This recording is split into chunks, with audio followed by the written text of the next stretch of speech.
Welcome to the Tech Egg. Don't get scrambled. Enjoy the video.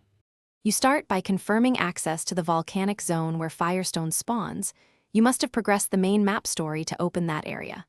Once done, equip a pickaxe, a torch for low-light nodes, and a miner's talisman to boost drops. Make sure to carry extra rations and a quick warp item to return if needed. You're acting now. Enter the zone, prioritize known node clusters, and reserve inventory space for heavy ore so you don't leave any behind. You move into node areas and look for the distinct orange glow along lava fissures. That glow signals Firestone. Once at a node, strike with a light sequence, 2 quick hits to stagger, then a charged heavy blow to maximize yield. Timing matters because overhitting can destroy rarer fragments.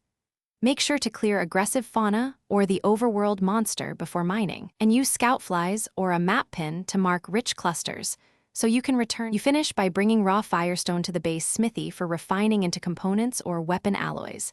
Smith upgrades may require specific quantities, so plan one crafting goal at a time.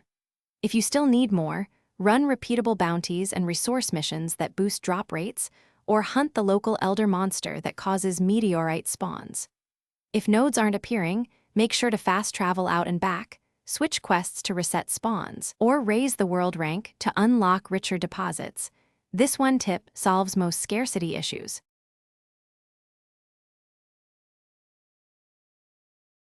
Thanks for watching. Consider subscribing if I helped unscramble your problems.